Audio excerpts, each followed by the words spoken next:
Welcome, welcome, welcome, welcome, welcome. This is Morning Star's Life Study Evening.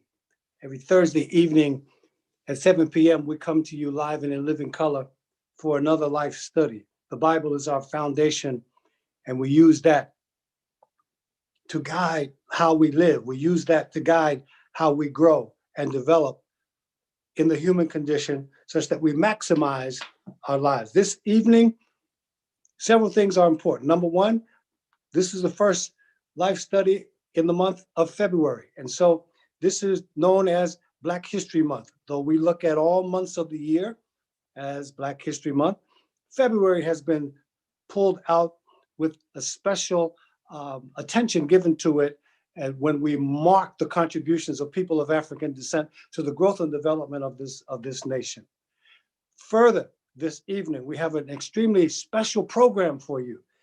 We have superintendents of our local school district, Lyndon, Roselle, and Elizabeth, to talk about the state of our schools, the state of education for our young people in the context of COVID-19.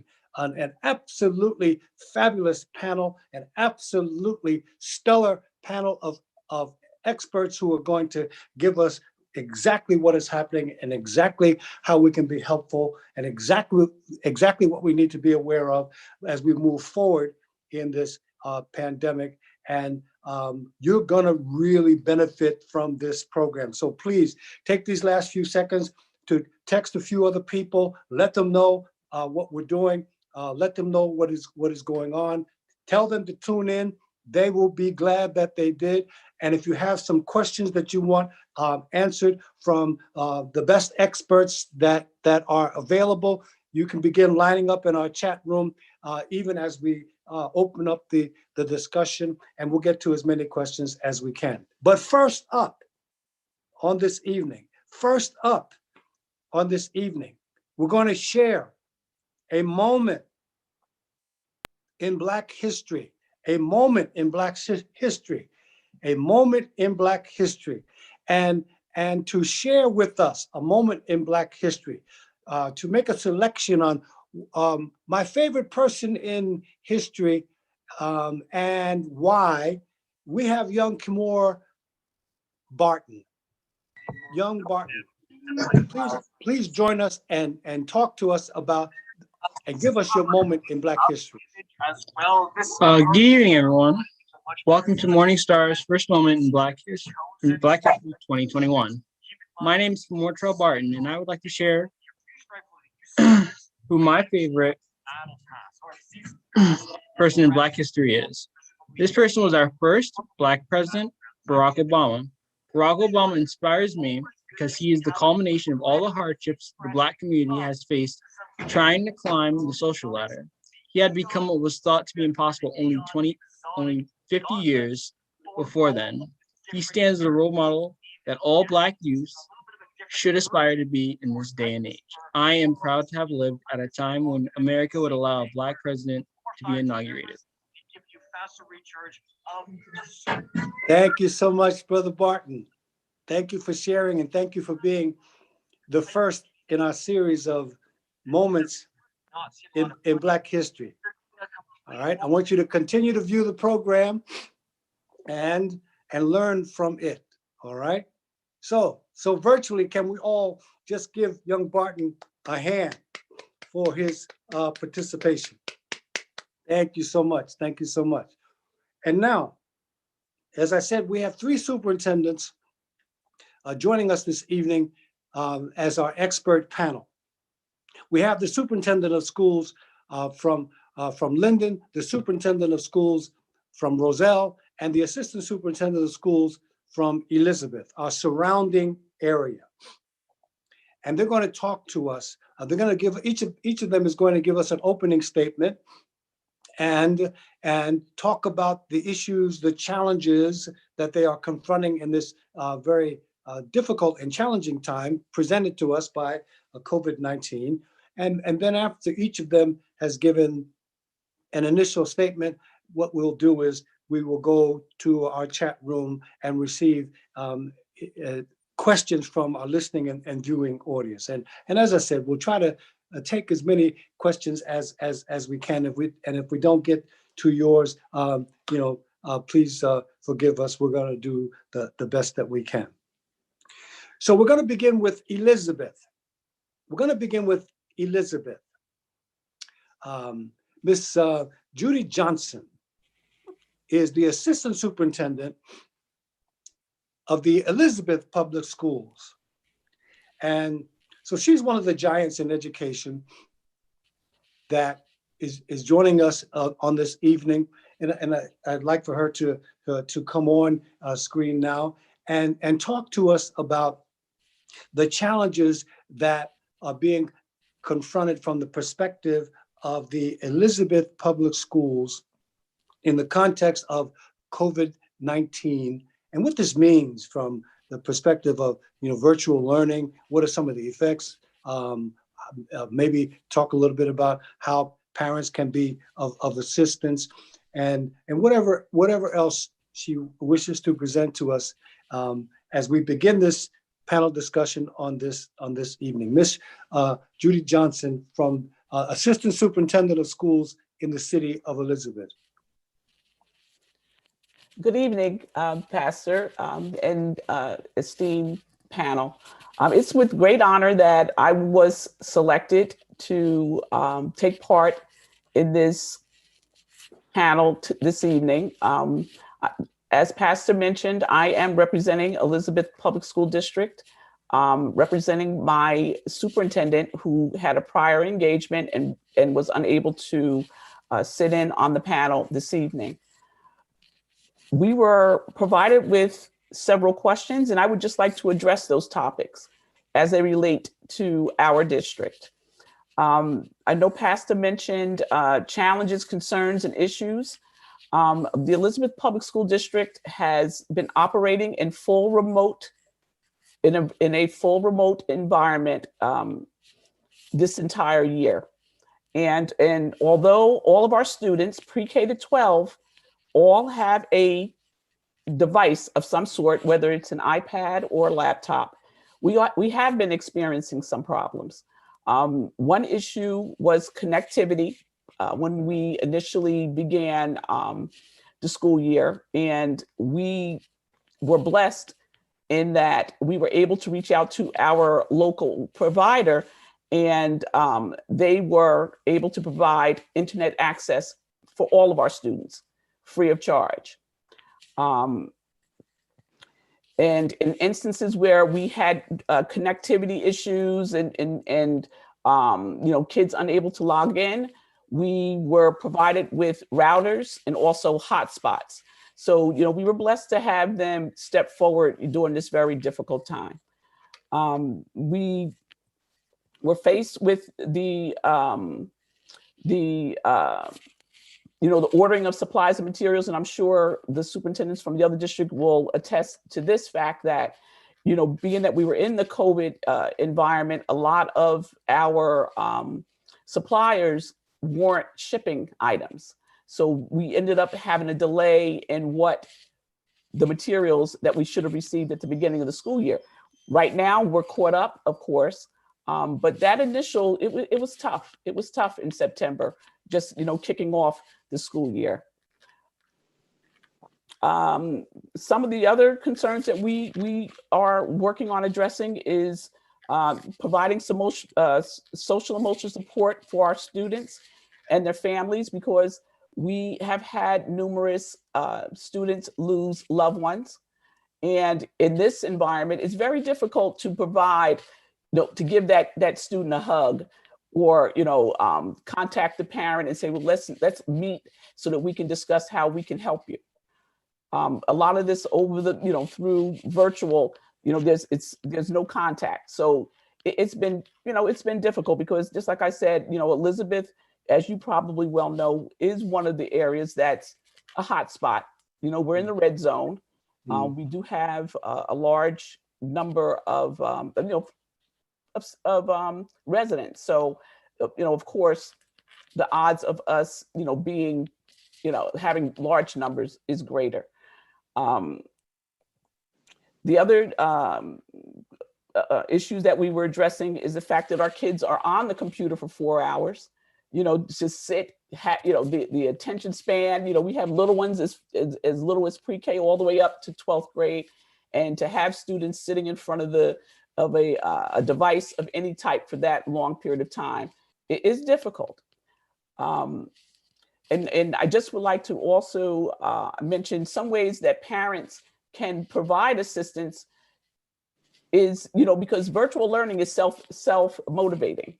So we would like for our parents, we've been speaking to our parents, and we have asked them to assist us by putting the kids on a schedule and also acclimating themselves to the classroom platform. Don't just put your child in front of the computer and just think that they're going to be able to do it on their own, especially the younger ones.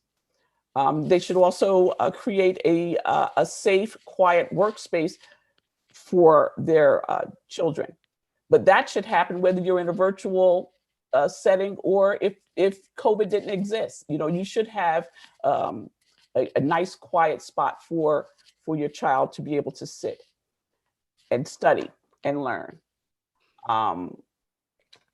We also encourage our parents to take advantage of workshop opportunities. We offer online training so that the parents can learn the platform that their students are on, as well as being able to navigate technology, because some of our parents, they use the cell phone, but a lot of them didn't have exposure to laptops. So, we had to do a lot of that as far as the training. And we, as always, encourage our parents to participate in their child's learning, because if the kids see that the parent is interested, they realize the importance of, getting that education. Some of the projections, one of the other questions was some of the projections that we have for back to school initiatives. Of course, the guidelines from the CDC will determine, what we do in Elizabeth. The district has developed orientation sessions for parents whenever we do reopen, so that, they can transition back, because it's not going to be easy. We've been remote since March of last year. So, we haven't gone in person. We have a reopening plan. But we've been remote the entire time. Mm-hmm. And I just would like to, to close with, we're doing a lot of different things to help our kids, because we've had students lose their teachers to COVID. We've had deaths. Mm-hmm. We've had children that have lost family members, as I mentioned at the beginning. The impact on college admissions and athletics and extracurricular activities. I also serve on the NJSIA, which is the New Jersey Interscholastic Athletic Association for high school students. And I know they're working on trying to slowly, bring back the sports, because we all know sports makes a difference in kids' lives. It builds teamwork and, just camaraderie, and it just does a lot for kids. So, our kids have suffered, this COVID has really impacted that greatly also. And we've also haven't had to provide support, because we have a lot of our students whose parents, are essential workers. And there's times when the teacher is there and you have a student that's caring for a younger sibling, and it's just been tough. So we're working on it. As I mentioned in the beginning, it has not been easy, but we do have a great team of what I consider to be great minds, and Kids First is at the forefront of what we do in Elizabeth. So, we'll get through this, and I'm sure, the other districts on this panel will also get through it, because we're educators. This is what we do. No one thought that we would be in the situation that we're in right now. We all thought it would be a temporary thing. Everybody planned for this temporary, sidestep. But we're working. And if I could be of assistance, you can go on our district website. You can email me. If you have any questions or concerns, or if you just want to run something by or ask me what are we doing, I will definitely be willing to provide any support I can, because the more of us together, the better and stronger we'll be. Yeah. Thank you so much. Thank you so much, Ms. Johnson. That's the Elizabeth school system perspective, adequately and brilliantly put forward to us by Ms. Judy Johnson, who is the assistant superintendent there in Elizabeth. Next, our next panelist, Dr. Nathan Fisher. Dr. Nathan Fisher, who is the superintendent of the Roselle Public School System. And so we're going to hear from him with an opening statement, and that he will bring to us at this time. And I know that many of our listeners reside in the city or the borough of Roselle. And so, Dr. Fisher, if you will now give us your opening statement, we would love to hear from you and what is going on and what the challenges and the issues are there in Roselle. Thank you, Pastor Evans and the entire Morning Star Community Church family. It's truly, first of all, an honor and a privilege to be on this panel this evening. I'm very excited to not only represent my colleagues, but really to represent the Roselle Public Schools and the entire Roselle community in regards to where we are with our virtual learning.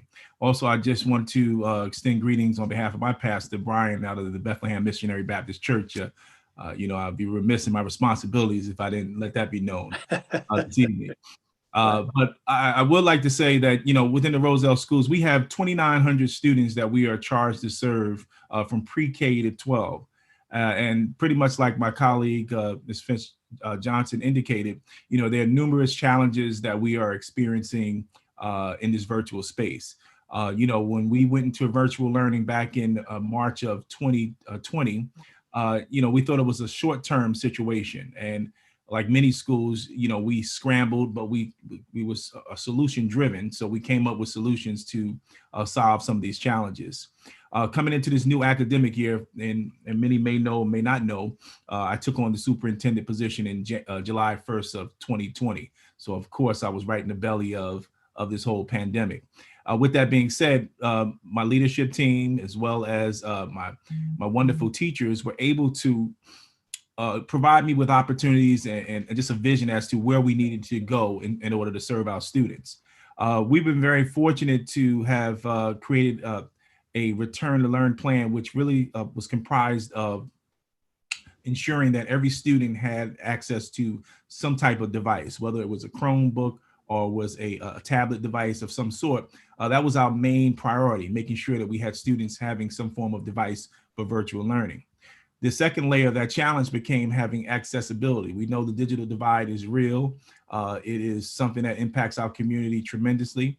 So as part of my ambitious expectation for my leadership team was to explore opportunities where we could minimize that digital divide of some sense, whether that was providing, identifying families that had existing access to the internet, identifying opportunities where we were able to provide families with that were in need with hotspot devices or Wi-Fi enabled devices so that we could kind of minimize that particular challenge.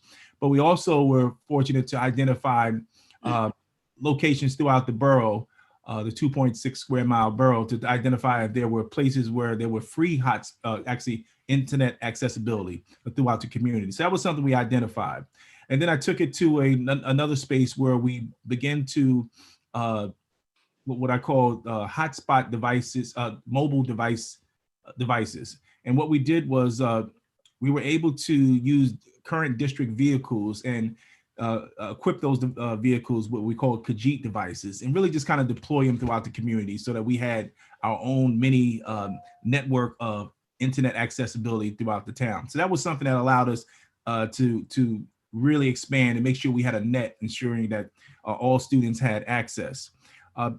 Again, we do realize that, there are gaps in terms of what we're able to offer all our students on a consistent basis. It's all about equity in education. So, we wanted to assure that we provided equitable learning opportunities and access for all students. And that remains a continual challenge, because some of the things that we're able to control, we're in the building, is one thing, but obviously being out into the various homes and circumstances are quite challenging, which we have very limited control. So we're challenged in that respect because, our students are experiencing the challenges in terms of time management. When you're in a school setting, everything's according to that clock. It tells you when it's time to move to the next class, when it's time for the next lesson. So those are things that we are continuing looking for parental support and ensuring that we provide students with that type of structure, because the structure is really a lot different at home. Many families are actually working from home, so they don't have that sense of attention that they can put on their son or daughter throughout the regular traditional school day. So that's a very important element that is missing. We realize that, and this is one of the things that really comes up quite frequently, every learner has a different learning style. So, when we talk about differentiation, everybody's not a technology-oriented individual. Our students need face-to-face interaction, which we cannot, under these circumstances, teach to the various learning styles of each and every student. So some of the children, obviously, what happens, they're not reaching their potential, or there's an opportunity where we're expanding the learning loss because of those learning opportunities that are just missed. We understand students are experiencing a lot of virtual fatigue. When you've been on a computer for X amount of hours a day or for a continual period, it's just fatigue. It's an ongoing process. Perhaps by the end of this evening, we all may have fatigue from being on Zoom. So we want to make sure that, we're cognizant of that fact. And I think that's something when we start to link into our services that we offer, we're trying to enhance self-care opportunities for our students as well as our families. Everyone's going through something during these COVID times. So we're very cognizant of that. I will say that one of our challenges that we continually work on very religiously is attendance, assuring that our students are logging in daily. There are times that, I would say it's very difficult. Parents who set their children up for the day, their child may not necessarily get on to class. The parent went off to do their work on the computer with the assumption that their son or daughter is attending class virtually. So those are some of the challenges that we experience, and we're continually working toward that end.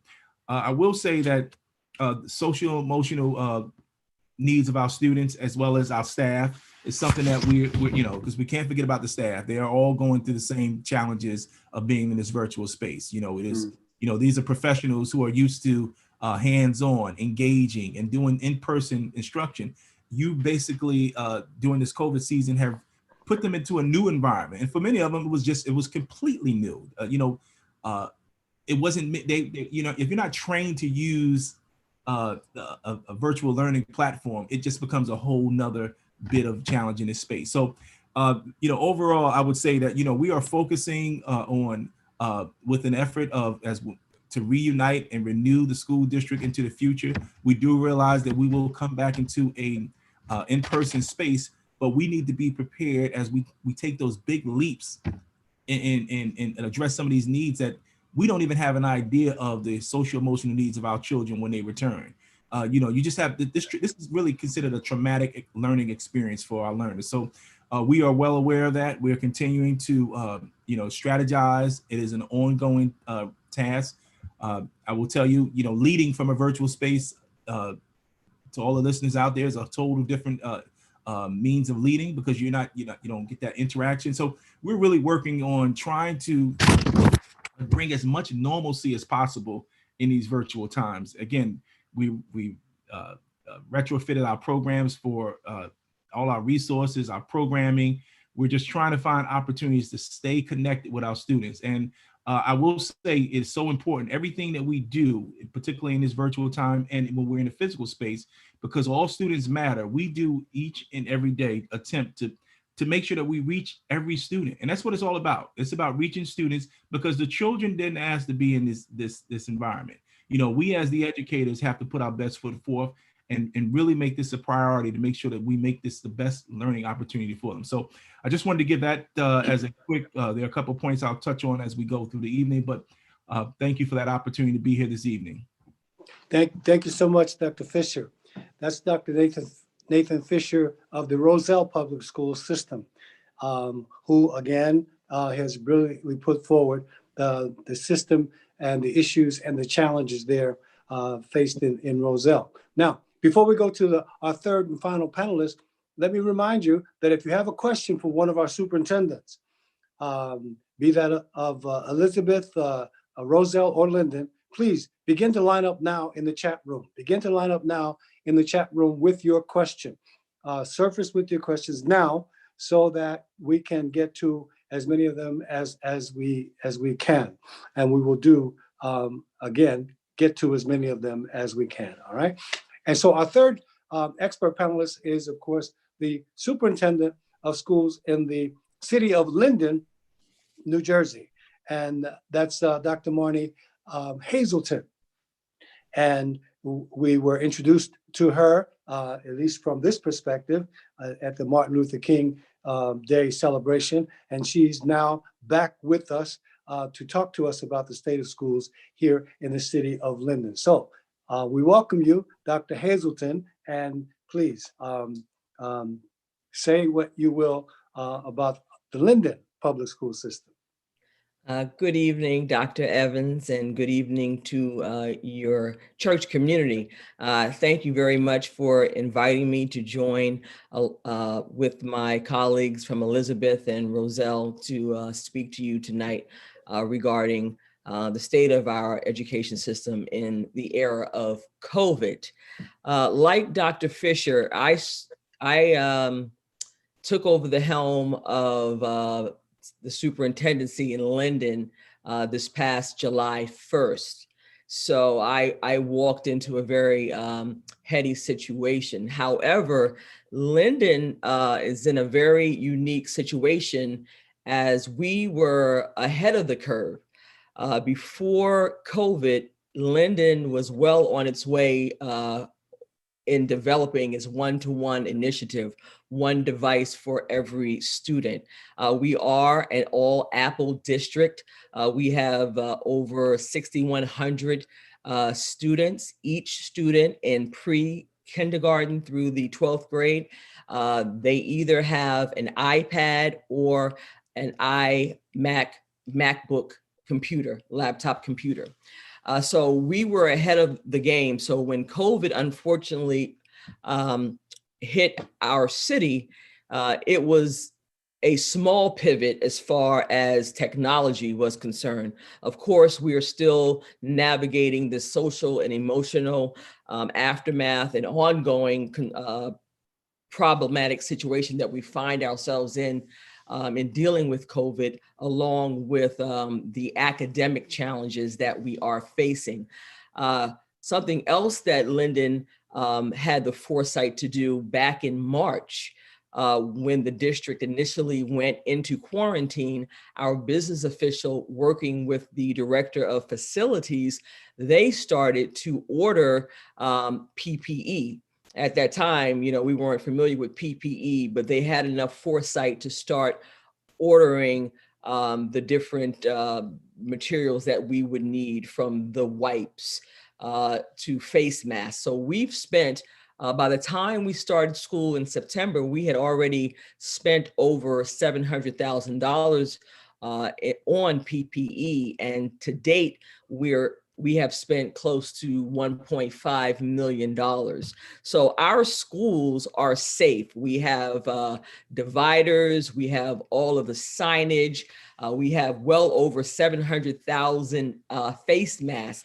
And we, I think, cornered the market on Clorox wipes over the summer. And so we were prepared to return in September. And upon my arrival in July, I immediately assembled a reopening committee that was comprised of all of our stakeholders, including parents and teachers and administrators. And we put together a very comprehensive plan. However, our actions in the school were ultimately dictated by what was going on in the community as far as infection rates. So we were able to bring back our elementary school students in a hybrid model. We brought them back on October the 13th. And of course, we had to periodically quarantine when through contact tracing, we found that people may have been exposed to the virus. As we move closer to the holiday season, our plans to bring back our secondary students on November the 16th, we had to put that on hold because the CDC had recommended that we look at the community as far as people gathering during the Thanksgiving holiday and then the Christmas holiday. And so instead of going back and forth, we postponed the return of our secondary students. Unfortunately, when we returned from the holiday break, our intention was to bring back all of our students on January the 19th. And it was at that time that Linden went into the red zone. And when a community goes into the red zone, you are not able to bring your students back into the schools, even in a hybrid model. So we have been in somewhat of a holding pattern since January the 19th.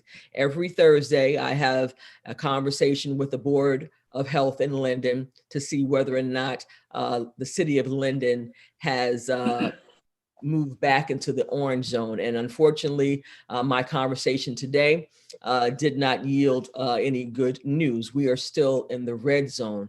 And we must work, we meaning the school community, we must work with our state and local governments to prioritize reopening the schools.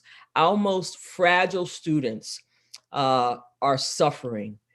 Not only socially and emotionally are they suffering, but their academics are taking a hit. And as Dr. Fisher mentioned, virtual learning is not conducive to, or not conducive for all learners, especially our fragile students, our students with learning disabilities, and our students for whom English is a second language. They need to be in school. And now we have the debate going back and forth. If you look at what's going on in Chicago and in some cities in California, the unions are fighting with parents, and and administrators and teachers are drawing a hard line in the sand, saying that they will not return until everyone receives a vaccine.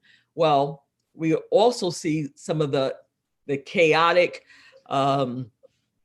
distribution or for the vaccines, that people who need the vaccine are not able to get the vaccine, or they are waiting for hours on a phone line, or they are hitting the refresh button on their computer for hours at a time just to get an appointment. So we need a better rollout for the vaccine and for testing.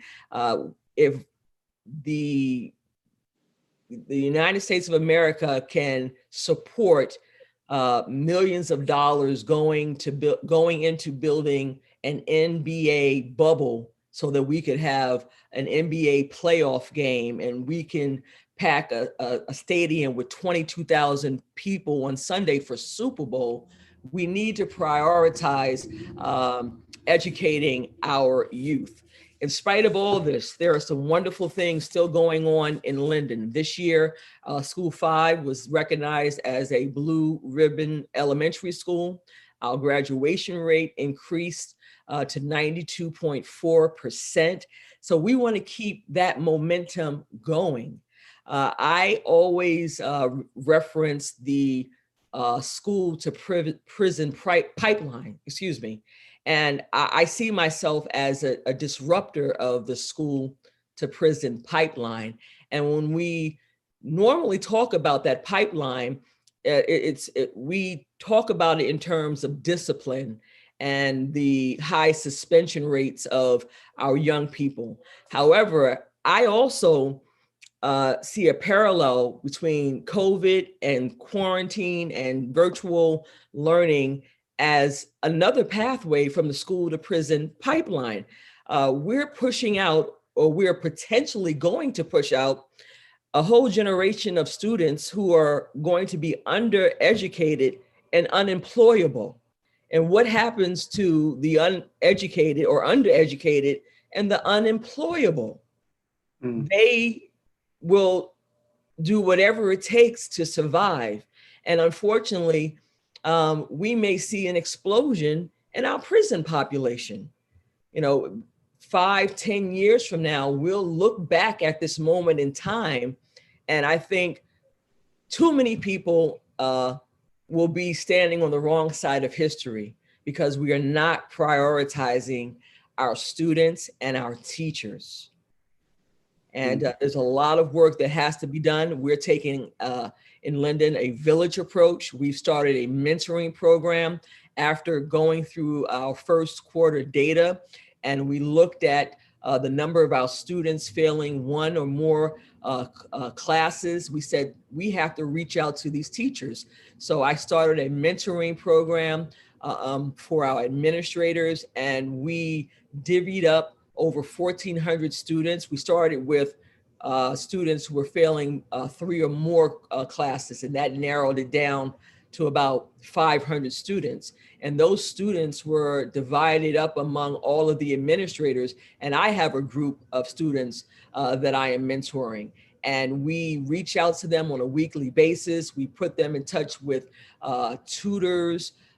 We are providing hotspots. We have a partnership with T-Mobile to ensure that we are closing that digital divide.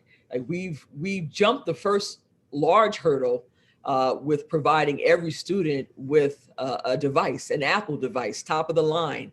And we've been able to close that digital divide to provide those hotspots. But it is heavy lifting that we look to the community to continue to support us. Our students have to log on to their devices. They have to be marked present every day. New Jersey has a minimum of 4 hours. The requirement is 4 hours that children must spend in the virtual learning setting. And it is difficult, sitting in front of a computer every day for 4 hours or more. That is not how children learn. And that passive learning, we were moving away from that. We know that a teacher-centered classroom with kids sitting passively in rows, not collaborating, that went out with teaching kids to work in the industrial revolution, to work in factories. We know that we have to educate a workforce that will be able to collaborate. They will be able to critically think. They have to be creative. They have to be compassionate and empathetic. All of those soft skills that we lose in a virtual setting. You know, some skills you cannot learn through a computer screen. You really can't. I don't care how good artificial intelligence is. You need that human one-to-one contact. And so it's an uphill battle every day, but it's a fight that is worth fighting. Well, thank you, Dr. Hazelton. And we're glad that you and Dr. Fisher and Ms. Johnson are on the case in this fight. And we thank you for presenting the situation there in Linden. Now, as I've said before, if you have a question that you'd like our experts to respond to, please go to the chat room now. And you should have already been lining up with such questions.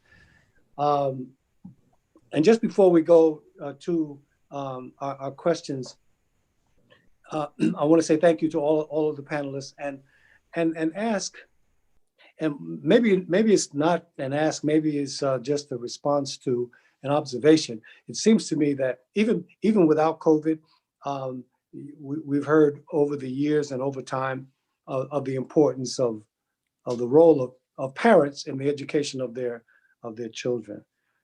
And it just seems that now during this pandemic, during this COVID-19 situation, it seems that the role of the parents is even more dramatic, is even more important, and even there's even a greater need for it. It just reminds me that and that plus as Dr. Hazelton just mentioned, nothing beats, no matter how sophisticated we get technologically, nothing beats the human touch. Human beings need human beings. Now, we resist each other oftentimes, and we have trouble relating to each other many times, but human beings need the human touch. And I know that children need the human touch for the maximization of their growth and development. And so if we hear nothing else, hopefully we at least hear that point, because I think all three of our superintendents mentioned that point and the importance of it. So, any further comment on that, on the importance and significance of the human touch in this, and what and how I believe that somewhere down the road, and it was mentioned, we may be paying for the absence of the human touch in the context of this COVID-19, and maybe there's something that we can do as parents, and maybe there's a role for churches and other organizations to play in helping to provide for this human touch that's not so readily available in the context of this pandemic. Any further comment from any of the superintendents on that point?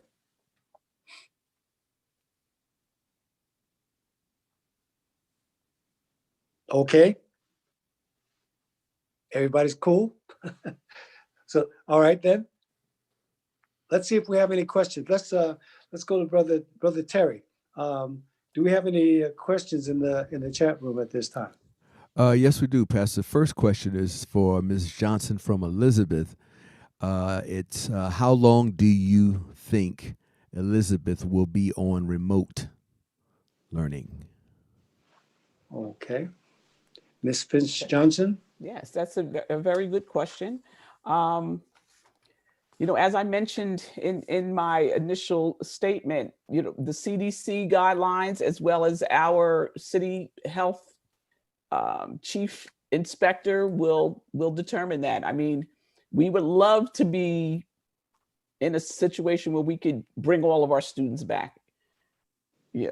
Pastor, you mentioned, about the contact. Mm. We need it. Humans need contact. Right. But right now, we can't do it. We have, we have close to 27,000 students in Elizabeth. Mm. And, one of the panelists mentioned, before we go back, we have to make sure that we are going to be able to adhere to the guidelines so that everyone stays healthy. Because if you go back and, you have to shut a building down, what good is that? You're disappointing kids, you're interrupting, the life of parents, because many of them, when their child is in school, they're working. So, we're doing everything that we can. Believe me, we want to go back, but I can't give a drop dead date as to when we will return. But as soon as we can, we will be there. And Pastor, I know you mentioned earlier about additional comments with regards to the human touch. After the COVID, I don't think there's going to be a problem. People who don't even know folks are going to be hugging. You may be walking down the street and all of a sudden somebody's going to come up and hug you. I think that's what's going to happen. Everything happens for a reason. A lot of times we look at this as a negative, but this whole COVID thing could turn out to be a positive, because we've been talking, hundreds of years or whatever, people treating people differently, and looking at this may bring everybody together. Like I said, you may be getting hugs from people that you never thought that people you don't even know, because people are going to be just so happy to be able to touch someone. So it may work out for the better. Yeah. Good point. I know that there are many people who have come up to me who have said, "I can't wait that we can get back to going to church in physical reality." Yeah, exactly. Yeah. So we'll see. Thank you for that, Brother Terry. Another question for Elizabeth and Mrs. Finch Johnson again. What specific platform does Elizabeth use for remote classes? Well, we don't have one platform. I mean, it depends on the course. What the subject, the content area. We're using the main platform to bring the kids in is through Teams, Microsoft Teams. That's what we're utilizing to at least bring the kids in. And then as far as the instruction, we have 6, depending on the content area, it could be 4 or 5 different programs that we use that the kids will go on to receive additional resources. Mm-hmm. Mm-hmm. Okay. All right. Thank you for that. Can we go back to, again, let me remind you, if you have a question, now is the time to be lining up in the chat room with your question. We have 3 of the very best experts we could have who can answer any question that you have about the status of schools during this COVID-19. The superintendent of schools in Roselle, the superintendent of schools in Linden, the assistant superintendent of schools in Elizabeth, New Jersey. They are, this is our catchment area. They can answer your questions, and if they don't have the answer, they know where the answer can be gotten. So again, if you have a question, line up in our chat room. We'll be happy to get to you, or as many of you as we can. So let's go back to Brother Terry. Okay, this question is for Dr. Fisher, for Roselle. It's, how do the teachers feel about the CDC's decision that teachers don't need to be vaccinated to re-enter the classroom? Is there any resistance? So how do the teachers feel regarding the CDC's most recent findings? So, we've just put out a survey to our teaching staff members to kind of gauge, their comfort level with those findings. So most recently, this morning, we sent out a survey. So we're trying to acquire that information, because we think that's very important as we begin to plan our return. We're slated to have a return to in-person instruction on April the 19th. So we are hoping that as many staff members who become comfortable with these new CDC requirements and who get vaccinated. So we're just hoping that as the system plays out, we do understand that there are some challenges with getting vaccination. So we will, as we get closer. So we don't have an infinite answer on that particular case because it's real new information as of this week. But as we get closer to that, we'll be able to make some type of determination with their comfort level. Thank you for that. Next question. Okay, this one is for Dr. Hazelton in Linden.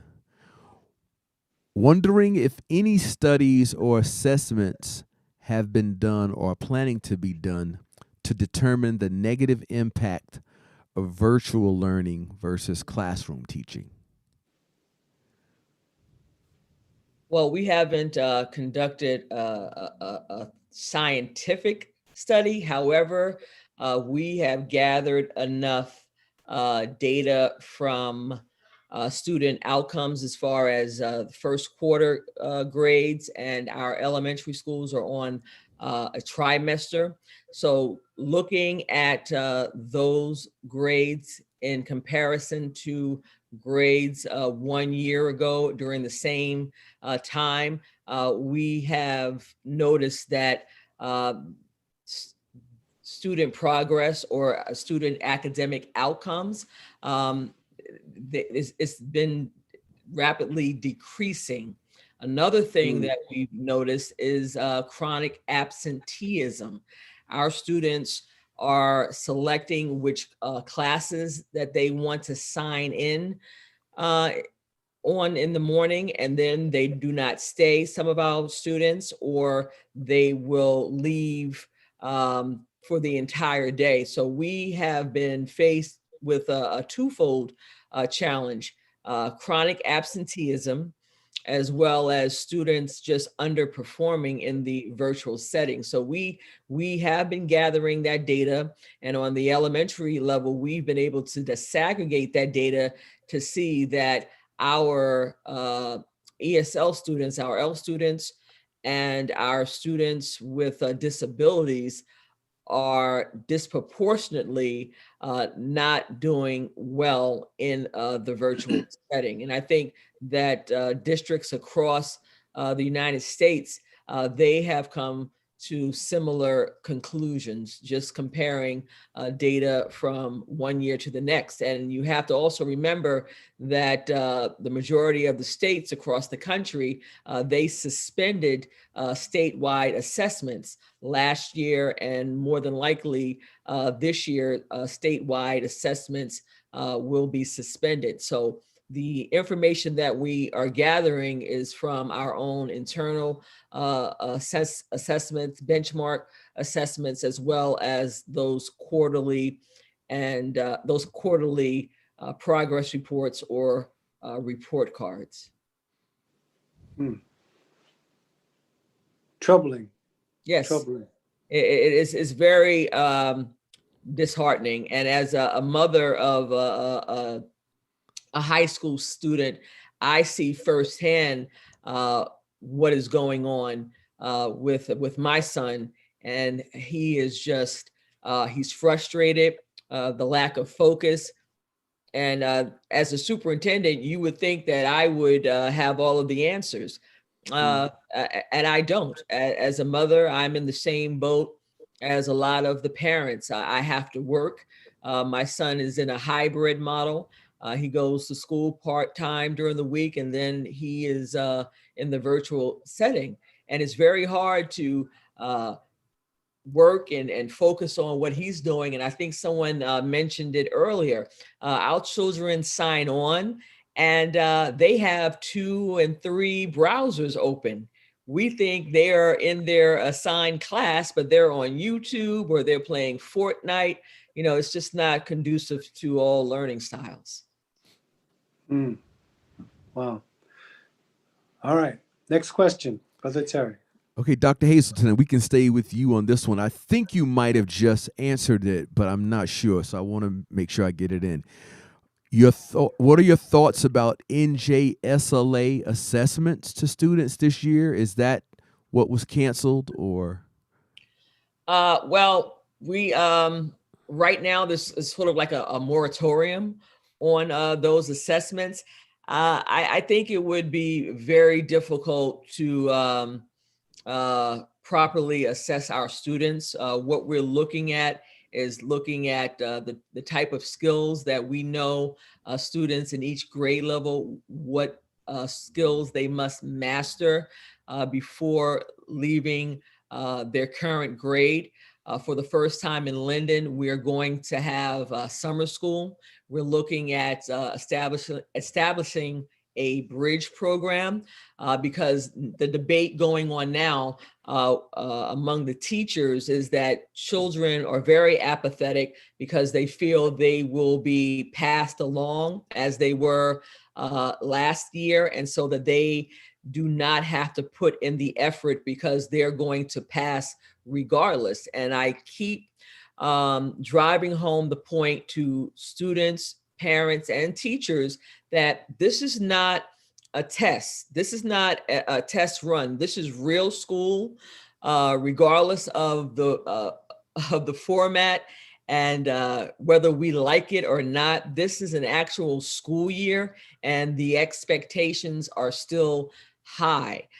We know that we cannot fail 6,100 students. We also know that we cannot also pass 6,100 students who are not ready for the next grade. This is what I referred to earlier, that we are going to have a generation of undereducated and unemployable young people. And this is a national crisis that we all need to get on the same page. And a point that I always like to bring up, the parents that can afford private schools, the parents that are sending their children to charter schools, those children are in school. They have not missed a step. Learning for them did not take a break. So we have to really take a hard look and have the hard conversation about which districts are in all virtual. They've been out of school for an entire year. And if you look across the country and you look at low wealth districts compared to high wealth districts, you will see who's in school and who is not. And we see it playing out with the COVID vaccinations. For the last couple of days, the front page of the New York Times, they are telling you that the majority of people going into low wealth neighborhoods receiving these vaccines, they don't live there, and they don't look like the people who live in those communities. So the inequity is across the board with who is becoming, who has access to the vaccine, who has access to in-person learning, across the board. And it is a national crisis that will be with us for a generation. Yeah, Jesus. Thank you for that. Do we have another question for our panelists, Brother Terry? One more, and we'll stay with Dr. Hazelton again. I know you're flipping on and off, but it's your time. Are most parents on board with remote only because of safety, or are you getting pushback from some parents?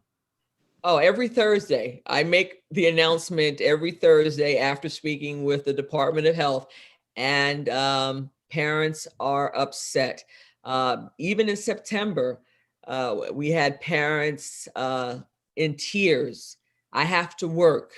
I cannot afford to pay someone to watch my child while they are at home. And then you have parents with 2, 3, 4 children in a household. And we do have parents that they do not feel safe sending their children to school. However, some of those parents, they have made the necessary arrangements to ensure that their children are safe during the day. They may be stay-at-home parents. One, is usually mom, or they can rely on a grandparent or someone else in the family. But every family doesn't have that luxury. They don't have that family member or close friend to depend on. So it's split. I couldn't tell you the percentage, but we have parents that are absolutely just steaming mad that the schools are not open. And we have parents of our athletes. They could not understand why we suspended sports. So we have the whole gamut. But right now, I think what you're seeing in Linden, as well as across the country, parents are pushing back and they want the schools open.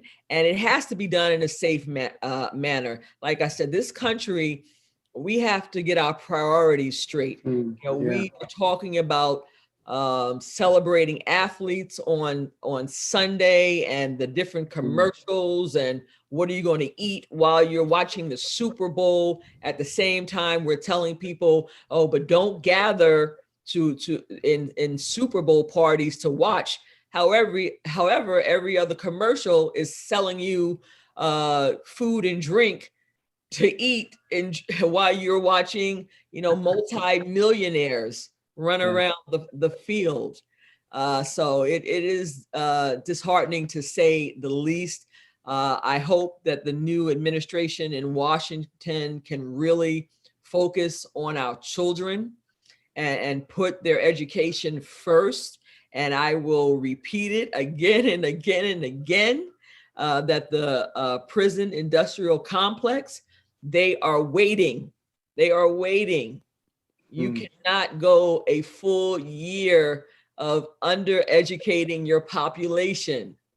No one is doing that. If you look at China, and if you look at some countries in Europe, their kids are back in school. They've put the proper protocols in place, and they understand the value of a solid, firm education.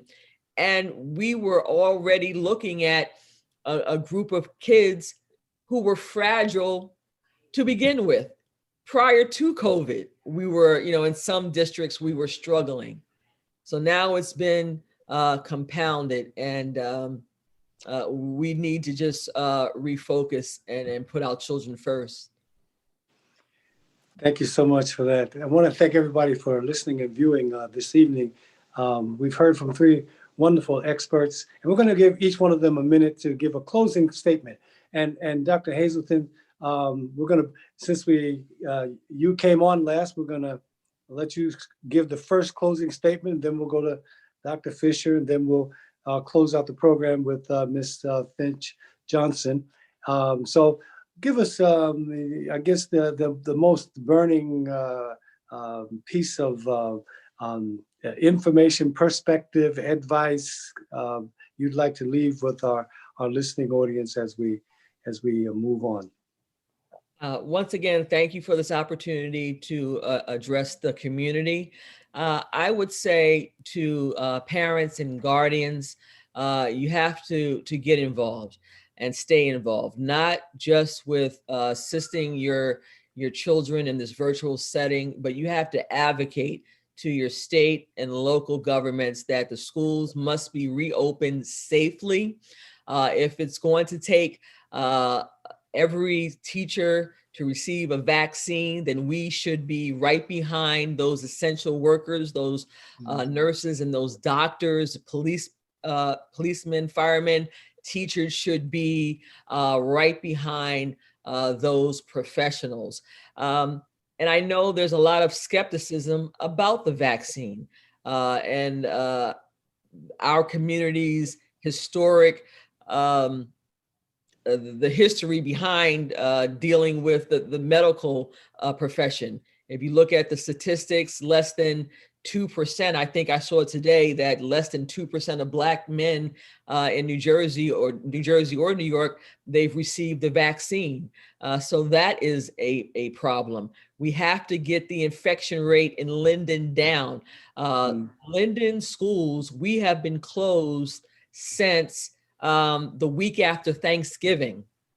And our infection rates are still increasing. Every day, if you go on our website, we have a new chart, an updated chart every day of new COVID cases. Our schools haven't been open. So our teachers and our students, they are not becoming infected in the schools. The schools would be the safest place for our students and our teachers to be. When we were open, we did not have one conclusive COVID infection related to being in school. You know, during the whole contact tracing, working with the Board of Health, it was never conclusively determined that anyone became infected while working or attending school within Linden. So we want our students and our teachers to come back safely. We have more than enough PPE. We will practice CDC guidelines as far as social distancing. However, we do need the support of our state and local governments. And if that means that they need to come in and test and vaccinate, then they need to prioritize schools, not professional athletes, multi-millionaires. You know, it's insane. And it's nothing against athletes. God bless them. But, you know, where are our priorities? Where are our priorities? Yeah. Thank you, Dr. Hazelton. Dr. Fisher.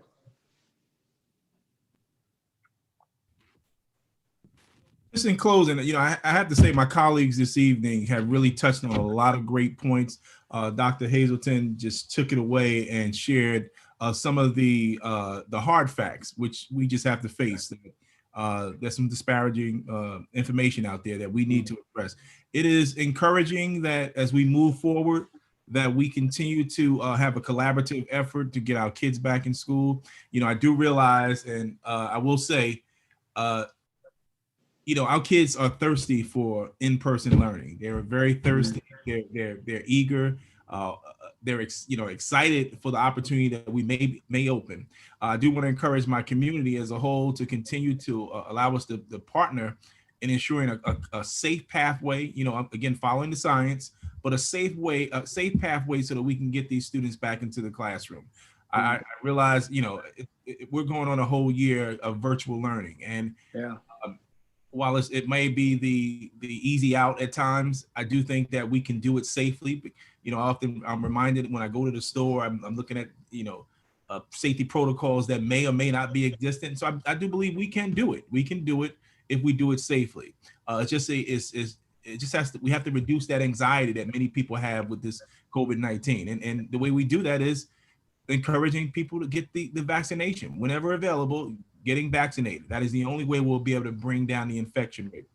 We have, you know, again, I've had staff members who've contracted COVID and they haven't been in the building. So you can't attribute that to a school setting. You know, those things, we haven't had any in-house cases of colleague to colleague. So it's an encouraging opportunity if we can just really get to the table, local government, state government, national, you know, just really coming up with a plan there's a viable plan that will allow us to get back into these classrooms. I'm excited, but I also understand that there's no replacement for in-person learning. You know, there's no, you know, kids need to make eye contact. Teachers need to be in proximity of their learners. So those are the things that I'm very encouraged. I look forward to the opportunity that we bring our students back in April. We tried it 3 times this year. The data points that we reviewed didn't allow us to do it, but I'm very encouraged, and I'm putting this message out. You know, my district knows that I'm ready to go. We've had safety, you know, PPE PPE up the wazoo, which is just sitting there waiting for this opportunity. So again, we're encouraged in the Roselle community. We're going to continue doing what we need to do. As a superintendent of school, I'm using that data to kind of drive that decision. And I'm looking forward to allowing this in-person instruction to take place. So thank you again, Pastor Evans and the committee, for having me this evening. Thank you so much for joining us. And finally, concluding remarks, Ms. Finch Johnson. Well, I guess I will agree with everything our panelists said. But I'm very encouraged also. I know we are going to get through this. I just want to speak to the community and let them know that, we have to be advocate for our children. Our kids are our future, and they must take priority over whatever is going on. We should also encourage each other to reach out to your local and federal officials and let them know that, we're ready to go back to school, but again, it has to be safe. And I know our teachers are ready in Elizabeth. I know our parents are ready in Elizabeth. And I'm sure when we have everything in place, we have, just like one of the panelists mentioned, we have PPE, we have all of that. Everything is in place. We just have to get those numbers down. I'm encouraging the community to make sure that they adhere to the CDC guidelines, because I think that's also part of the problem. You have some people, who are the non-believers, they don't think they can get it, but we're looking all around us. We have people dying all around us in the community. So COVID is real. And, we all need to understand that we have to do our part so that our kids can get back into the classroom. Our teachers can get back doing what they do best, which is educating our kids. So again, I would like to thank you, Dr. Evans, for allowing us to have, this heart-to-heart conversation with the community. And, I look forward to participating in any future discussions you may have regarding education. Thank you so much. Thank you so much. That was Ms. Judy Finch Johnson. She's the Assistant Superintendent of Schools in the City of Elizabeth. You heard from Dr. Nathan Fisher, who is the Superintendent of Schools in Roselle, New Jersey. And you've heard from Dr. Marnie Hazelton, who is the Superintendent of Schools in Linden, New Jersey. We especially thank all of you for listening and viewing this program on this evening, and we thank you for participating. We believe that you have learned something. Certainly, our guest experts have presented from their background, from their experience, and from their hearts. And we are grateful to have such a great group of experts working on the growth and development of our young people. So, once again, thank you for being with us. We look forward to sharing with you on this coming Sunday, the first Sunday in the month of February at 9:30 a.m., which, as you know, is our worship time, 9:30 a.m. this coming Sunday morning. Please join us and ask somebody to join us with you. In the meantime, between here and there, we pray that you will stay safe, stay healthy, and continue to be blessed. We'll see you Sunday morning.